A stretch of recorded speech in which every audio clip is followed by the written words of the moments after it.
Γιώργο, Έλα γη μου, τι κάνεις, πώς είσαι? είμαι τέλεια. Θεωρώ ότι αυτό το podcast θα είναι φωτιά και λαύρα. Θα πούμε για ένα πολύ σημαντικό θέμα σήμερα. Είναι διφορούμενο. Είναι από τη μία ένας ακρογωνιαίος λίθος, σωστά, της craft Ναι. σκηνής, με τα σημαντικά του λάθη, Ναι. που κατέληξε σε αυτό το οποίο εν τέλει κατέληξε, ενώ μιλάμε για αυτό το podcast, σε αυτό το podcast που θα βγει μετά από 4 εβδομάδες, νομίζω, λογικά. Κάπου εκεί περίπου. Έχει ήδη λάβει χώρα η πώληση της Blue Dog. Ναι. Ή θα έχει λάβει χώρα. Θα τα πούμε και στην πορεία αυτά. Εδώ σου ένα πολύ. Τώρα ναι, ό,τι αναφέρουμε σήμερα, να ξέρετε, το γράφουμε το επεισόδιο στις 4 Τρίτου του 26. Θα αναφέρουμε ό,τι έχει βγει μέχρι σήμερα. Είναι ένα θέμα που εξελίσσεται, οπότε μπορεί να βγουν και άλλα πράγματα τις επόμενες μέρες. Κάμε κατευθείαν πάντως στο Zoom, έτσι και εγώ είμαστε να μιλήσουμε για την Blue Dog. Ούτε εισαγωγή δεν κάναμε, ούτε γεια σας παιδιά, καλώς ήρθατε στο Tales of Wales podcast. Θα το κάνουμε τώρα. Είναι ο Άγης Κόντζας Και ο Κυριάκος Πιεράκος. Καλά, αυτά τα κάναμε τους άλλους τα προηγούμενα. Δεν κάναμε εσύ. καλώς ήρθατε, λέμε καλησπέρα. Ναι. Κυριακούλη, τι κάνεις και τέτοια. Αλλάσουμε βρισχές που μετά εσύ αλλάζεις. Λοιπόν, όπως καταλάβατε λοιπόν, σήμερα θα αναφερθούμε εκτενώς, θα έλεγα, στο φλέγον θέμα που ονομάζεται Brewdog. Σκωτία, αγάπη μας. Καλά, Σκωτία, εμένα είναι η μόνη χώρα που θα μπορούσα να παραμείνω. Δεν το συζητάω. Εγώ όπως έχω πάει δηλαδή. Θυμούμαι ότι όχι, έχει δίκιο. Και επειδή έχω μια θέμα με το whisky κιόλας. Μαζί σου, πανέμορφη χώρα, πανέμορφη παράδοση. Πανέμορφη, όχι απλά ωραία, δεν φαντάζεσαι. Σαν να ζεις στο Shire σχεδόν. Τέτοια φάση ακριβώς. Κάποια πράγματα. Έμενα εκεί πέρα, όντως, έμενα εκεί πέρα. Εγώ το έχω αναφέρει πολλές φορές, το έχω πει και σένα, ότι όταν είχα πάει εκεί ταξίδι στα Highlands, λέω πού ζούμε πραγματικά, τι κάνουμε στην Αθήνα. Κοίτα πού ζουν αυτοί οι άνθρωποι εδώ πέρα. Ναι. Όχι, δεν υπάρχει τώρα κάποιο μέτρο σύγκριση. Ναι. Βέβαια θα σου πούνε κάποιοι άλλοι άνθρωποι που είναι πολύ city boys, που και εμείς είμαστε city boys, ότι εγώ φλεράκι έχω συνηθίσει να ζω στο urban environment. Πρέπει να σχολικηθώ. Ακριβώς. Αλλά Κυριακούλη μου, Κέλτη αδελφέ, ναι. έχουμε ένα segment που κάνουμε και προκειμένου ότι θα πιούμε. Ο τεύτωνας έγινε Κέλτης. Σε προτιμώ πάντως Κέλτη, να ξέρεις. Ωραία. Μ' άρεσε και η παράδοση. Προφανώς για την Brewdog θα μιλήσουμε. Ποια μπύρα θα πιούμε? Μία μπύρα υπάρχει τότε. Θα πιούμε προφανέστατα την αυαρχίδα της Brewdog, όπου είναι η Punk IPA. Η Punk IPA, το έχω γράψει επίσης σε ένα κείμενο στον Peter Goose, τώρα πρόσφατα, ότι δεν είναι η πρώτη IPA που δοκίμασα. Είχα δοκιμάσει και άλλες πριν από αυτή. Νομίζω ότι Fullers IPA είχα δοκιμάσει πιο πριν και κάποιες άλλες δεν θυμάμαι ποιες ήταν. Και εγώ. Punk IPA την είχα πρωτοδοκιμάσει ή 11, 12, κάπου εκεί δεν θυμάμαι τώρα. Έχουν περάσει και τα χρόνια. Θυμάμαι ότι μου είχε γουρλώσει στα μάτια. Ήταν καταπληκτική μπύρα. Μ' άρεσε πάρα πολύ. Same here. Ναι. Με τις τότε έντονες πικράδες. Και χωρίς να έχουμε και. Ναι. Πολύ μεγάλη γνώση τότε από τις IPA. Και αναφορές. Απλά ήταν σίγουρα μια μπύρα εκπληκτική. Αυτό που λέμε και που ισχύει, δεν τυχαία είναι αυαρχίδα τους. Δηλαδή είναι η μπύρα που πραγματικά είναι όλη η φάση της craft. Συνέβαλε πάρα πολύ για να μπει κόσμος στην craft σκηνή. Ναι. Ευρωπαϊκά τουλάχιστον. Και ξέρεις, επειδή η πρώτη εντύπωση ήταν συνταρακτική που είχαμε όλοι με την Brewdog, την είχαμε μέσα στην καρδιά μας για αρκετά χρόνια, θα έλεγα, όλοι μας. Κίνησε έτσι μια μουσική χορδή και όλα που έχω μεγαλώσει τον punk εγώ. Οπότε ναι. Και θυμάσαι και το λόγο των παιδιών, Equity for Punks. Θα το αναφέρουμε γι' αυτό. Κάποια μικρά έτσι, ξέρεις, μικρά heads up. Equity for Punks. Και μέσα τι μας βγάζει η Punk IPA? Λοιπόν, τι μας βγάζει? Η εν λόγω κοίταξε, ήπια πικράδα, τώρα αυτή, ήπια πικράδα. Μετά μου βγάζει και τα δημητριακά, μου βγάζει και μια αίσθηση grapefruit. Αυτό πήγα να σου πω, το εσπεριδοειδή κάνει μπαμ. Ειδικά το grapefruit είναι πολύ. Χαίρομαι που συνάδουν οι γνώμες μας, χωρίς να το έχουμε συζητήσει. Να σου πω κάτι. Και λίγο και μια παλή αίσθηση, μου βγάζει όμως και μια βινώδη αίσθηση. Ναι. Είναι σιροπημένη μπύρα. Βασικά αυτό που έχουμε αναφέρει κάποιες φορές ως gateway beer, τέλος πάντων, αν δεν έχεις δοκιμάσει ποτέ IPA στη ζωή σου, η Punk είναι ένα τέλειο σημείο για να ξεκινήσεις. Πολύ έτσι, αυτό που λες. Πολύ intro level μπύρα. Ναι. Δεν είναι εξαιρετικά επιθετική, γιατί οι IPAs μπορεί να γίνουν πολύ επιθετικές, αν θέλουν. Είτε super γλυκές είτε super πικρές, ανάλογα ποιο φάσμα της IPA θα επιλέξεις. Ακριβώς. Και άλλο ότι θέλει να κάνει ο Νιώτε ζητοποιός. Αλλά είναι, όπως προείπε, ένα πολύ καλό εισαγωγικό σημείο η Punk να αρχίσεις και να μπεις σε αυτό το μαγικό κόσμο των IPAs και γενικά της craft beers. Ναι. Κυριακούλη. Drinkable σίγουρα. Full. Το αλκοόλ της 5,6 νομίζω. 5,4 συγγνώμη. Ναι, 5,4 το αλκοόλ. Πολύ ήπιο θα έλεγα για δεδομένα μιας IPA. Ισχύει. Πίνεις οκάδες. Οπότε ναι. Τώρα να σου πω. Παλιά θυμάσαι να ήταν διαφορετική αυτή η μπύρα. Και θυμάσαι, έχει αλλάξει τα τελευταία. Παλιά, από όσο μπορώ να θυμάσαι και να θυμάμαι και να θυμάσαι, και όταν είχα δοκιμάσει πρώτη φορά την Bank και έπαθα σοκ, ήταν πίσω στο μακρινό ή 10 ή 11. Μιλάμε τώρα για μια 15ετία, 16ετία. Ναι, δεν θυμόμαστε ακριβώς. Ως αίσθηση όμως, γιατί τότε μας όμως γούστο και αντίληψη δεν είχαμε όμως μεγάλη αναφορά από μπύρες. Δεν είχαμε ούτε καθόλου refined our palates. Σωστά. Σε θέμα μπύρας, Ναι. Δεν είχαμε αναφορές. Τότε, εμένα προσωπικά μου φυγόταν και θυμάμαι ότι μου φυγόταν πικρή. Πολύ πιο πικρή από ό,τι τη θυμάμαι τώρα. Εγώ γι' αυτό σε ρωτάω, ότι και εμένα μου φαίνονταν πιο πικρή παλιά. Τώρα το είχαν ανακοινώσει και πριν από κάποιους μήνες ότι θα αλλάζαν τη συνταγή. Τώρα με όλα αυτά τις αλλαγές, corporate αλλαγές που γίνανε, δεν ξέρω τι θα γίνει τέλος πάντων ο κόσμος με την Brewdog. Αν θα αλλάξουν όλες τις συνταγές, δηλαδή, τις κάνουν πιο φιλικές. Πιο προσιτές ίσως στο πολυκοινό. Και in any case, δεν είναι αυτό το τόσο πικρό και δεν το θυμόμασταν τότε. Γιατί και έκτοτε έχουμε δοκιμάσει και 1.000.000 μπύρες. Σε κάθε περίπτωση πάντως παραμένει μια καλή μπύρα, εγώ θα έλεγα. Εντάξει, δεν θα μας βουρλώσει τα μάτια πλέον αν έχουμε δοκιμάσει πάρα πολλές IPA, εννοώ. Πάντως είναι μια μπύρα, δηλαδή αν σε ένα μαγαζί βλέπεις τις κλασικές επιλογές και βλέπεις και μια Punk IPA, η Punk IPA είναι καταπληκτική. Εκεί σου γουρλώνει το μάτι. Ναι. Λες, θα τη ζητήσω αυτή. Κοίτα, εγώ σε προηγούμενο μαγαζί που δούλευα, που δεν είχαμε τις super περίεργες μπύρες, που παίζαμε πιο κανονικά τέλος πάντων, και την είχαμε την Punk IPA σε σταθερή βάση στα Βαρέλια, που ήταν όαση. Και πήγαινε full κιόλας. Πήγαινες. Ναι, είχε φανατικό κοινό. Και φαντάζομαι και τον Κυριακούλη, όταν δεν θα δούλευε να κάνει κρακ, βάλτε και να γεμίζει το παλιτάκι του, Όχι, δεν τα λέω νέα αυτά, γιατί θα με βρίσουν. Εγώ δεν είπα κάποιος είναι ο πρώην εργοδότης σου. Οπότε δεν. Όχι, πάντα νυφάλιος δούλευα, αγί. Μα δεν είπατε να είσαι νυφάλιος, αφού το αλκοόλ το αντέχεις. Μπορεί να το διαχειριστείς. Πάμε να μιλήσουμε για το βασικό μας θέμα. Την Brewdog. Άγιοι. Ντομένικο. Πάμε. Ξεκινά. Πάμε λίγο να δώσουμε ένα ιστορικό background. Τα παιδάκια δημιουργήθηκαν το 2007 από τους James Watts και Martin Dickey, ο οποίος Dickey ήταν πρώην ηθοποιός της παλιάς καραβάνας βρετανικής, Thornbridge, τα αγαπάμε. Την έχουμε δει και στην χώρα μας. Ακριβώς, και στο μαγαζί, έχουμε φέρει λίγες φορές.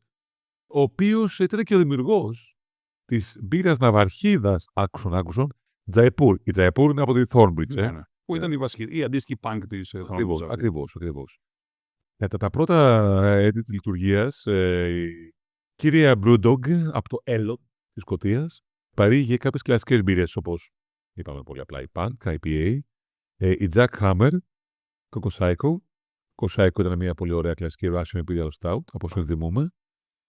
Jack Hammer, αγαπημένη όλων, West Coast IPA, από τα καλύτερα ευρωπαϊκά. Αυτή ήταν πικρή, για παράδειγμα. Πολύ πικρή, θα έλεγα. Πικρή και σου μούδιασε ωραία το στοματάκι σου. Dead Pony Ale, τη λεγόμενο ψοφάλογο, όπως το λέγαμε στο μαγαζί, όσοι την είχαμε, ψοφάλογο. Και την πλέον αγαπημένη μου, που την έχω αναφέρει και σε προηγούμενο επεισόδιο, Hardcore IPA. Θα έλεγα και εμένα ότι η Hardcore IPA ήταν η αγαπημένη μου. Από τη βασική γραμμή της Brewdog. Είσαι πιο ποιητικός από όσο περίμενε. Που σταματήσαν την παράγουν πλέον. Την κάνανε εδώ και κάποια χρόνια, την κάνανε discontinuation. Ένα δάκρυ κύλησε όταν την πρωτοήπια. Δύο δάκρυα κύλησαν όταν σταμάτησε να υπάρχει. Ναι. Φοβερή ζύρα. Τι έκανα. Από τις πρώτες double IPAs, γλυκόπικρη, αλκοόλ 9,2, λίγο βινώδης, καραμελένια, πικράρα σοβαρή. Έφερες πριν το Έλλον, να ξέρεις ότι δεν είχε το πρώτο τοπίο της Brewdog, δεν ήταν στο Έλλον, ήταν σε μια κοντινή περιοχή, δεν θυμάμαι πώς τη λένε. Aberdeen. Στο Aberdeen Shire είναι τέλος πάντων, εκεί σε όλο το. Shire. Σε όλο το κομμάτι εκεί, απλά ήταν σε κάποια άλλη περιοχή. Δεν θυμόμουν. Μετά το 2012 μεταφέρθηκε το Έλλον. Και όπως προείπε ο Κυριακούλης, ναι, μεταφέρεται το τοπίο το 2012 σε μια μεγάλη κατάσταση αξίας άνω των 8 εκατομμυρίων. Οπότε καταλαβαίνουμε ότι έχει γίνει επένδυση εκεί πέρα. Ακριβώς. Δηλαδή καθόλου. Παρότι ήταν 5 χρόνια μετά από ότι είχε ανοίξει. Σωστά. Ναι. Ενώ λίγο χρόνια αργότερα άρχισε να φτιάχνει και αποστακτήριο, στο οποίο πάρει διάφορα αποστάγματα όπως whisky, gin, rumi, τα οποία έχουν έρθει και στην χώρα μας. Και βότκα, νομίζω. Ο λόγος σε εσένα, Κυριακό. Το αποστακτήριο έχει κλείσει επειδή κάνανε ένα μικρό downsizing, δηλαδή δεν υπάρχει δηλαδή. Λέω, θες να πεις κάτι άλλο, λίγο ζουμί. Θα πιάσει το grapefruit που κάνεις έτσι και στάζει ζωμός και μετά σταματάει απότομα. Λοιπόν, αυτό που έχει σίγουρα ζουμί είναι ένα πρόγραμμα που είχε αναπτύξει το 2011 η Brewdog και διήρκησε μια δεκαετία χοντρικά. Πρόγραμμα ονομαζόταν Equity for Punks. Η λογική αυτού του προγράμματος ήταν ότι ο Κυριάκος, ο Άγης, ο Μανώλης, ο Τζέιμς, ο Μοχάμετ, καλά Μοχάμετ μάλλον όχι, γιατί δεν πίνει βάση λόγο. Μπορούν να αγοράσουν μετοχές στην Brewdog και από αυτές τις μετοχές που έχουν αγοράσει να έχουν κάποια δωράκια. Όπου τα δωράκια θα ήταν, για παράδειγμα, εκπτώσεις στα πολυπληθή Brewdog Bar που υπήρχαν σε όλο το Ηνωμένο Βασίλειο, αλλά και εκτός Ηνωμένου Βασιλείου. Ουσιαστικά ο σκοπός αυτού του προγράμματος ήταν η άμεση ροή κεφαλαίων στα ταμεία της Brewdog και αυτό που επιδίωκαν ήταν να παρακάμψουν το κλασικό παραδοσιακό χρηματοπιστωτικό σύστημα, δηλαδή κυρίως τράπεζες. Δεν θέλανε να πάρουν δάνειο από τράπεζες και το πήρανε όχι με τη μορφή δανείου, αλλά με τη μορφή άμεσου κεφαλαίου από τους πελάτες τους ουσιαστικά. Ακριβώς. Από τους ακολούθους τους. Το πρόγραμμα, believe it or not, Αγουλινούκο, στέφθηκε με απόλυτη επιτυχία, μιας και μέχρι να σταματήσει το 2021 είχαν μοιραστεί σχεδόν 100 εκατομμύρια ευρώ από 220.000 ζωματέους. Imagine that. Ναι, είναι λεφτά. Αυτό όμως που συνόδευε πάντα την Brewdog, ακόμα και από τα πρώτα έτη λειτουργίας της, δηλαδή πριν γίνει πολύ μεγάλη, ήταν ένα πολύ ακραίο επιθετικό marketing και μια γενικότερη τολμηρή εικόνα που σαν να μας έλεγε δεν λογαριάζω τίποτα, δεν με ενδιαφέρει τίποτα, εμείς σας έχουμε όλους. Bean punks. Ναι, και αυτό, πολλές φορές λειτουργούσε, κάποιες όλες όμως όχι. Και δυστυχώς αυτή η εικόνα μας οδήγησε σε πολύ λίγα σκάνδαλα. Σκάνδαλα που πρέπει να αναφέρουμε, πιστεύω. Κάποια μικρότερη σημασία, κάποια αρκετά μεγαλύτερη, θα έλεγα. Καλά, θα αναφέρουμε κάποια τώρα, γιατί πρέπει να κάνουμε ξεχωριστό επεισόδιο, θα αναφέρουμε όλα κανονικά. Αλλά θα αναφέρουμε κάποια. Πόσα πολλά. Είναι πόσα πολλά. Είναι κι άλλα. Πολλά είναι. Εγώ έχω σημειώσει εδώ πέρα κάποια. Αρχινάω το μερικούλι μου. Αρχινάω. Λοιπόν, για τις παρασπονδιούλες που η Brewdog έχει κατηγορηθεί, ας πούμε, π.χ. ενέτη 2009 έβγαλε μια μπύρα με όνομα Speedball. Το Speedball είναι εμπνευσμένο από το γνωστό κοκτέιλ ναρκωτικών. Δεν είναι πολύ ωραίο σαν εικόνα, ρε παιδί μου. Δηλαδή, πεθαίνει κόσμος από αυτό. Ναι, ακριβώς. Δηλαδή, όσο και να κάνεις ένα χαριτωμένο και αστιευτικό marketing, αυτό πραγματικά. Και ποιος το οποίος έχει πεθάνει από Speedball? Ο Τζον Μπελούσι. Άρε. Υπάρχει και μπάλα, λέγεται Μπελούσι Speedball. Έλα ρε. Υπάρχει από Speedball, ναι. Συνεφιλικό αυτό. Ναι. Γιατί Μπελούσι και τους δύο τους αγαπώ. Είχε θέματα. Εντάξει, ήταν ακραίος ηθοποιός και φοβερά αστείος. Δεν συζητάμε. Και ο αδερφός του. Ναι, εντάξει, τρομερό ταλέντο. Απλά είχε θέματα με τα ναρκωτικά. Τρελά. Αυτός πέθανε από Speedball. Αλλά δεν ξέρω τι. Speedball είναι ένα κοκτέιλ από ηρωίνη. Βασικά είναι κοκτέιλ από ναρκωτικά που σε ρίχνουν και ναρκωτικά που σε ανεβάζουν. Και έχει ηρωίνη, κοκαίνη, μεθαδόνη, μορφίνη, έχει διάφορα πράγματα. Πολύ απλά το παίρνεις σε ένα χαρτωμένο roller coaster. Ναι, δεν είναι κάτι τέλος πάντων που κάνεις πλακίτσα τώρα και το βγάζεις σε μπύρα. Ναι. Θα κυκλοφορείς. Όχι. Οπότε, μετά από το αναμενόμενο κράξιμο και δικαίως, τη μετανόμασε σε Dogma. Έχουμε δοκιμάσει και Dogma παλαιότερα, σε φιάλι. Το δεύτερο που έχουμε σημειώσει ήταν όταν το είχα πρωτοακούσει, ήταν το πρώτο δείγμα που λέω κάτι δεν πάει καλά εδώ πέρα με αυτούς τους τύπους. Τι είναι αυτό το πράγμα?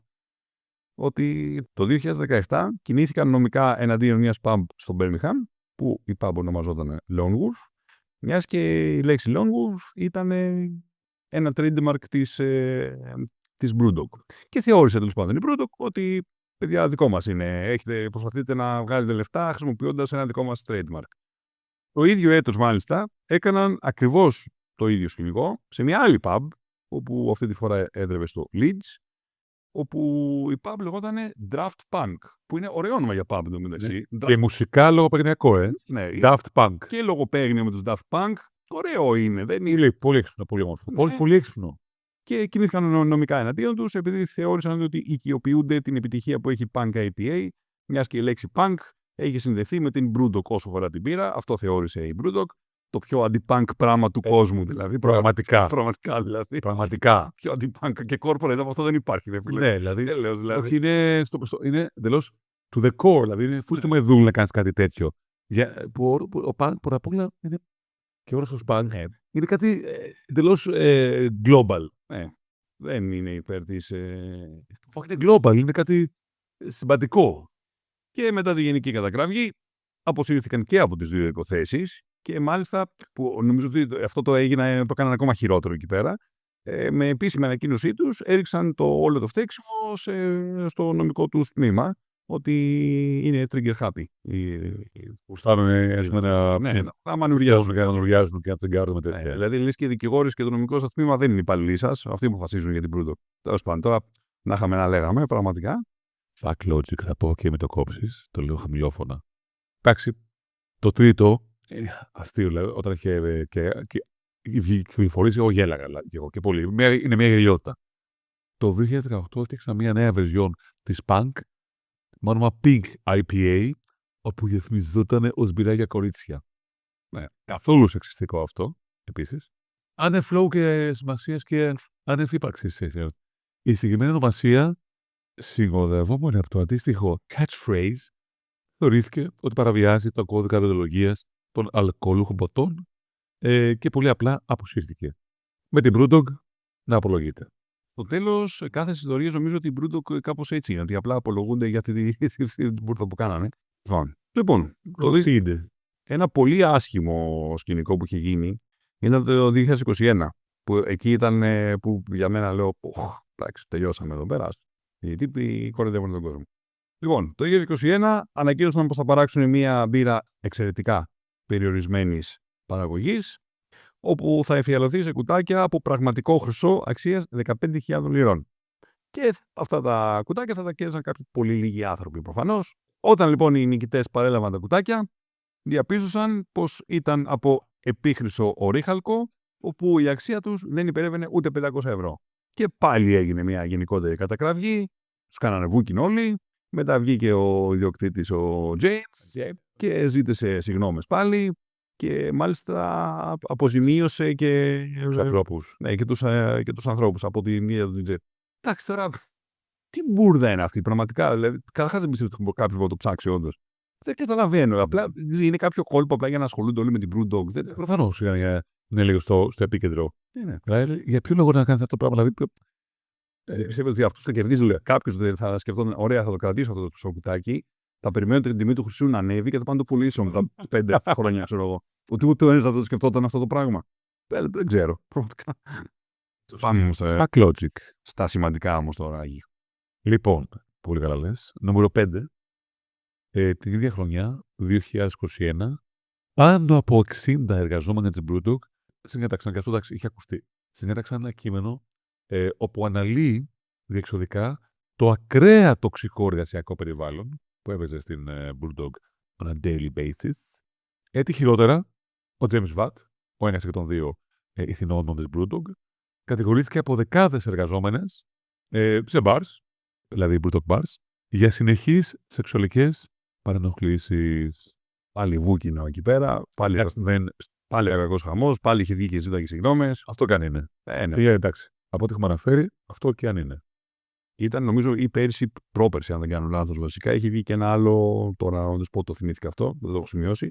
Πες το μου. Που ήταν με ότι τους είχαν επιβάλει. Ναι. Όχι, νομίζω τους είχαν επιβάλει εδώ και 1-2 χρόνια ότι θα παίρνουν το κατώτατο μισθό του μερομίσθιο και υποχρέωση για το όλο συνδικάτο της Brewdog να το αποδεχθεί αυτό για να το υπογράψει. Ναι. Χονδρικά. Τώρα, όπως προαναφέραμε, έχουμε αναφέρει 5 σκανδαλάκια απλά για να έχουμε μια ιδέα πώς δουλεύει η Brewdog πολλά χρόνια. Υπάρχουν κι άλλα. Άμα το γουγκλάρετε θα βρείτε κι άλλα αρκετά. Κάποια μικρότερη σημασία, κάποια αρκετά μεγαλύτερη. Το θέμα είναι ότι η Brewdog δούλευε επί πολλά χρόνια λάθος και πολλοί νομίζω ότι ευθυνόταν σε αυτόν τον τύπο, τον James.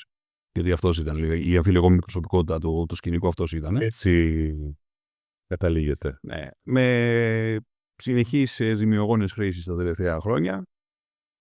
Η Brewdog δεν είχε άλλη οδό από το να μπει σε διαδικασία πώλησης.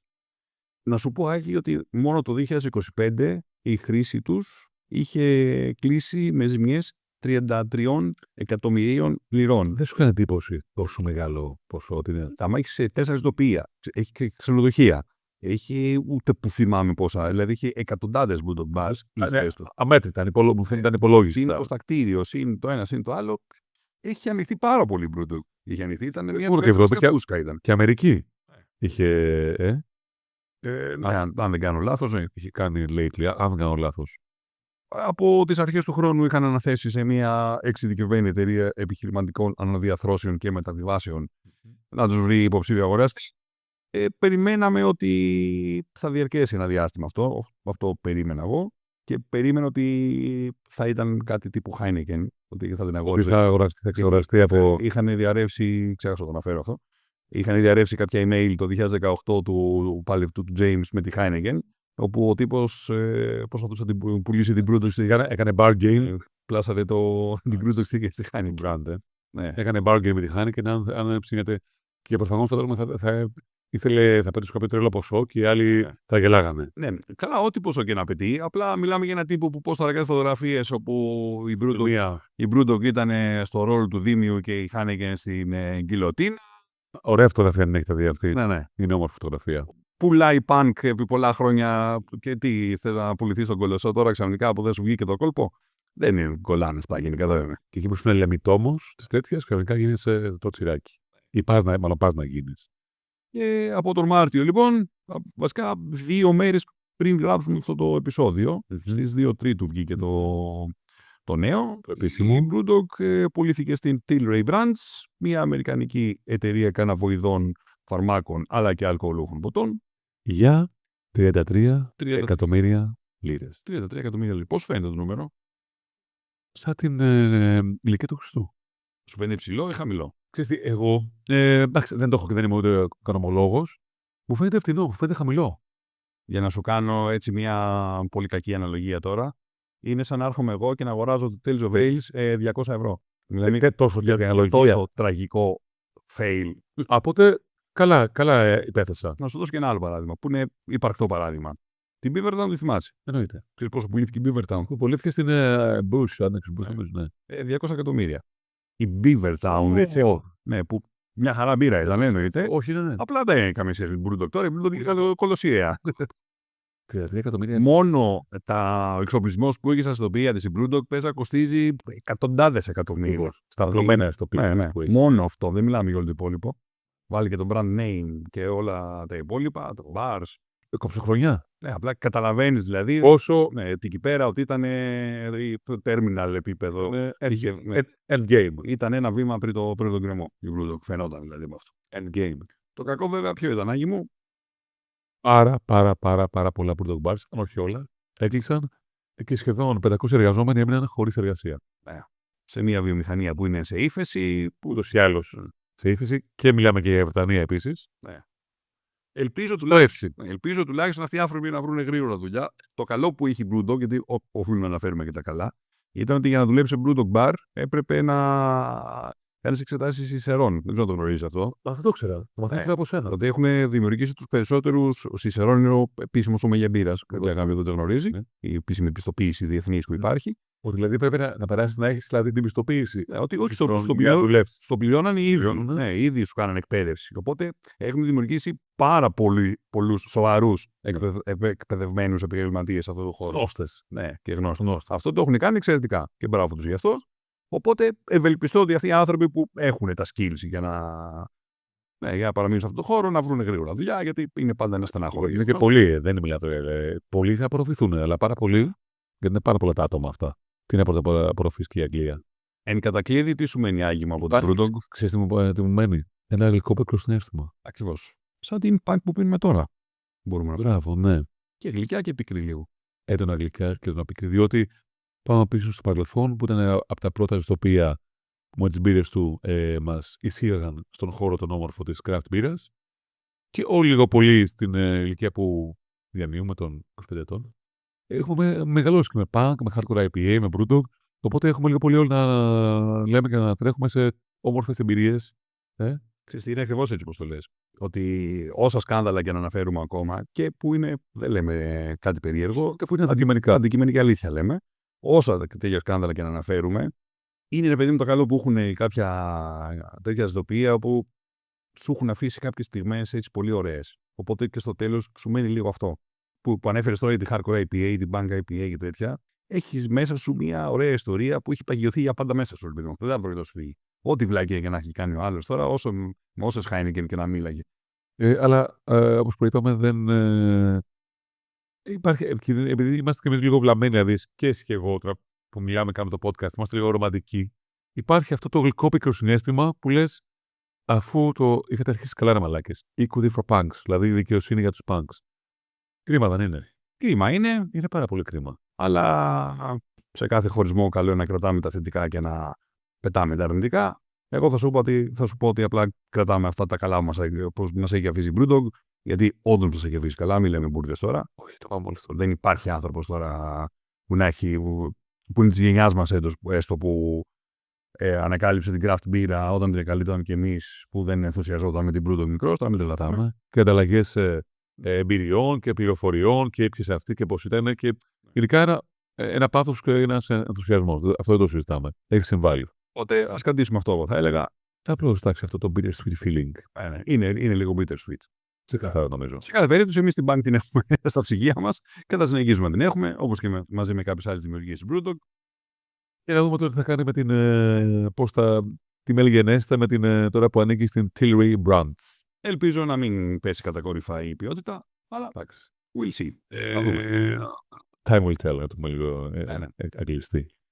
Αυτό. Πείτε μας κι εσείς όμως τις δικές σας εμπειρίες με την Brewdog, πότε την ανακαλύψατε, αν σας εισήγαγε η Brewdog στο θαυμαστό χώρο της craft μπύρας όπως πολύ κόσμο, μεταξύ των και εμείς.